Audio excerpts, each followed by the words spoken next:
Yes, I'm alive. I survived the Trump video. You didn't get to me. You're not going to make more videos. My name is Sam Vaknin. I'm the author of Malignant Self-Love, Narcissism Revisited, the Bible of Narcissism, the book that coined all the language in use today. I'm also a professor of psychology. 2 days ago, I released a video about the way constructs reshape reality, reframe your memories in order to uphold, to buttress, and to support a specific self-state which is responsive to environmental cues. Now, this was a mouthful, so I'll remind you. Self-state, the environment sends you stimuli. The environment provides information and data. A specific self-state is selected. The self-state activates a construct. The construct interfaces with reality, gathers the information, filters it, reframes it in order to conform to the self-state, and then the construct also changes your memory.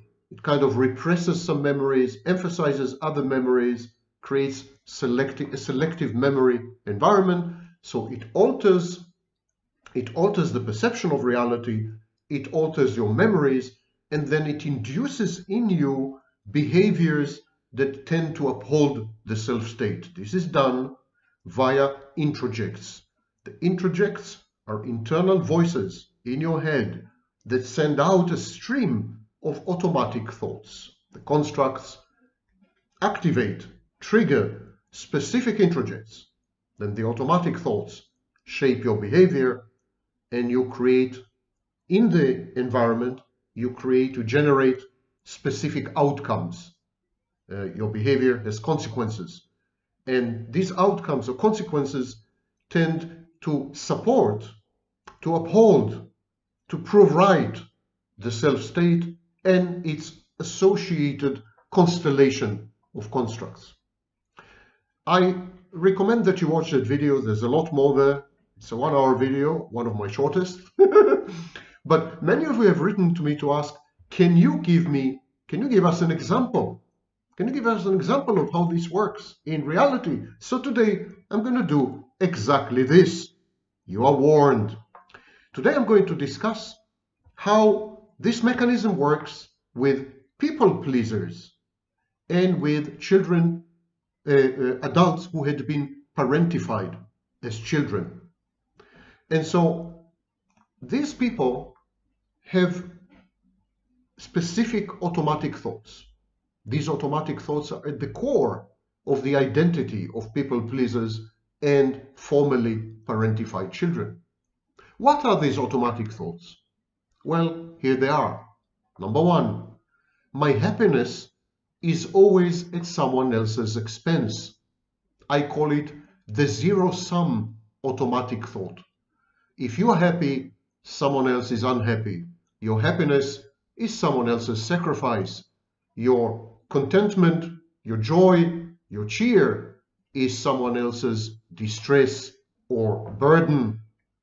So there's a zero-sum game. If you love people, if you like people, if you want to please people, if you feel that you are someone's mother or someone's daddy figure, you are going to withhold your happiness. You're going to suppress your joy and cheer and contentment in order not to inflict undue burdens, sacrifices, and unhappiness on your nearest and dearest. That is automatic thought number one, and it comes from an introject or a group of introjects, possibly, for example, a harsh, critical mother, or a withholding, absent mother, or a selfish, essentially dead mother mentally. Okay, the second automatic thought at the core of people-pleasing and formerly parentified children is, I have to earn my happiness. I don't deserve happiness. I have to work hard for it. I have to justify it. I have to demonstrate that happiness is my due. Happiness is not an ambient thing. Happiness is not something that everyone around me should strive to provide me for. Happiness is not something I should pursue, because if I pursue happiness, it is at someone else's expense. Happiness is hard work. So these people identify happiness with tasks, with assignments, with labor. The busier they are, the more difficult life is, the more onerous the tasks, the more they have to do, the happier they feel. Because surely, having invested so much work, happiness is coming to me. So these people would tend to become, for example, workaholics. They would tend to develop addictions, a variety of addictions. Addiction is perceived by the addict as work. You ask any junkie, and he will tell you how much work there is in securing the drug and then using the drug and so on and so forth. Addiction involves ceremonies, routines. Addiction creates a social circle around the addict. So addiction is an organizing principle, a life structuring affirmation. And these people pleasers, and formerly parentified children, they tend to become addicts because the addiction is perceived as labor, hard labor, and toil is the prerequisite and the antecedent of happiness. There's no happiness without toil. It's a little like in the Bible, when Adam and Eve were expelled from the Garden of Eden, God promised them a life of toil, compensated for by giving birth to children. Okay, happiness, including childbearing and child rearing. You have to work for it. You have to earn it and deserve it. Number 3, automatic thought. Number 3, somehow I have to bribe people. I have to bribe people around me. I have to somehow corrupt them by offering them something. I have to compensate them for being with me. I have to bribe people to stay with me. I have to bribe people to collaborate with me. I have to co-opt people to help me. I have to make sure that people tolerate me because I give them something in return. And I need to do all this because I'm a bad object. I'm unworthy. I'm unlovable. I'm crazy. I'm inadequate. I'm dissolute. I'm hopeless, and so on and so forth. I am such bad deal. I'm such a delinquent proposition that for people to have anything to do with me, they somehow must be given something in return, must be compensated. So this is the third negative automatic thought. And the fourth automatic thought is, I need to compromise. Life is a compromise. I need to compromise on my boundaries. I need to give up my rights. I need to do all this because of the previous 3 automatic thoughts. I'm unworthy. My happiness is always at the expense of someone, and I have to earn my happiness. So I need to give up on boundaries, on rights, on demands, on expectations. I can't force myself on the environment. I need to minimize myself. I need to minimize myself to the point of vanishing. I need to be an apparition. I need to become a function. I can't be a full-fledged human being. Because if I'm a full-fledged human being, this in itself is a burden on other people. This in itself requires an exertion of other people just to accept me. I'm inexorable. I'm a plague and a devastation. I need to keep myself hidden, occult in a way.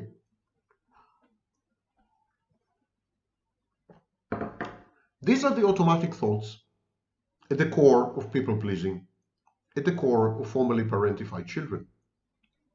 And these automatic thoughts pervade all areas of life, all types of functioning, all acts, all decisions and choices, all cognitions, and all emotions.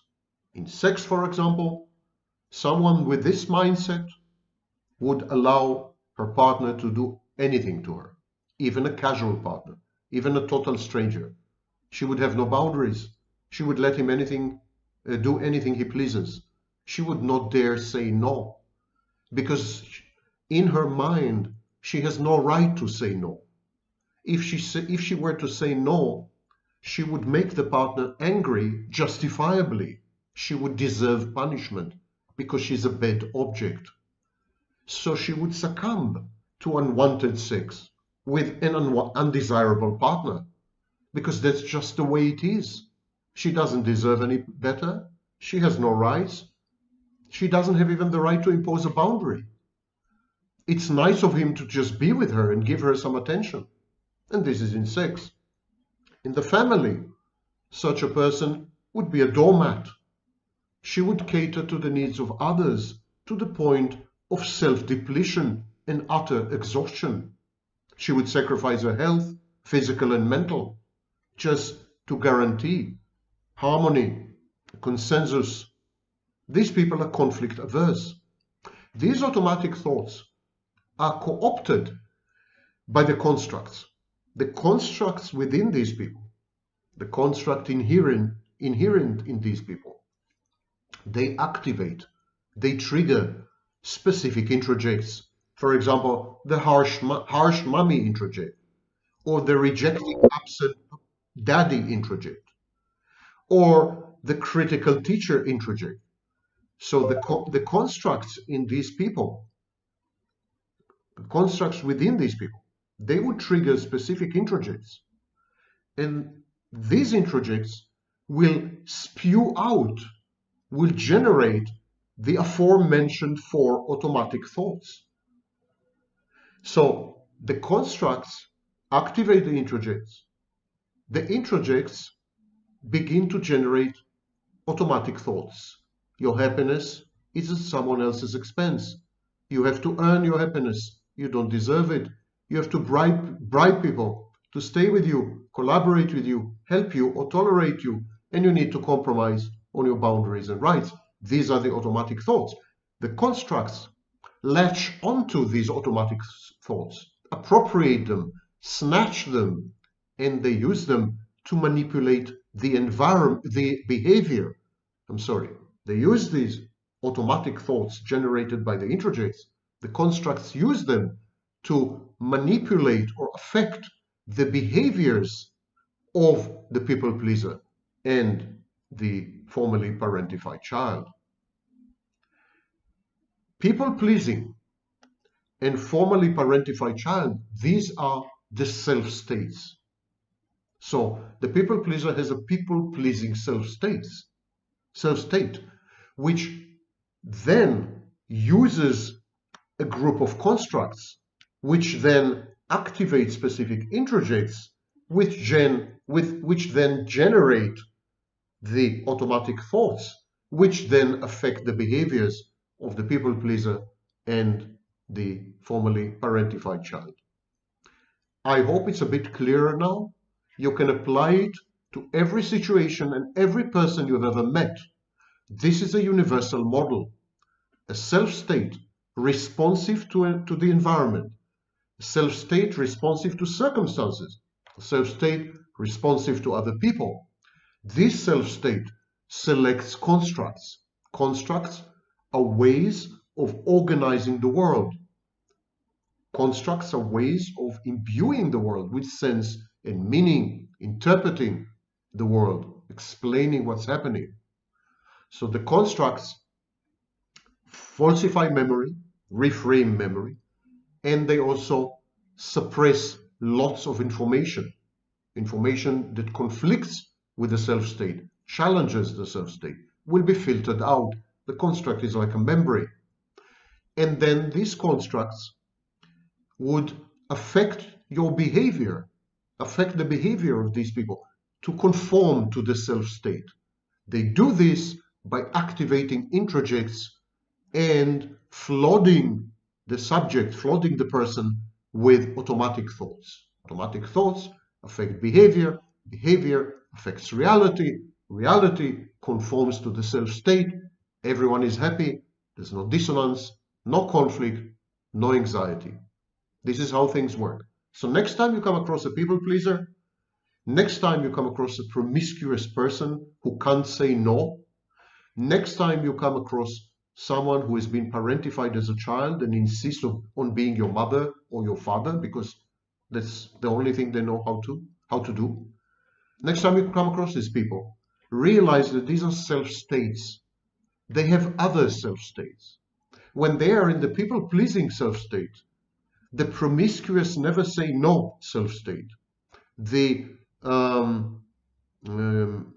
parentifying self-state, when they are in these self-states, they have specific constructs inside that activate specific introjects that flood them with automatic thoughts that they cannot resist. These automatic thoughts are like programming, like algorithms. At that moment, the self-state takes over and the person becomes a puppet, a machine, a robot, a computer. We spend most of our lives in this automatic state, which is why many philosophers and psychologists and neuroscientists doubt the existence of free will. I have a video dedicated to this. Be forgiving, because people know not what they are doing.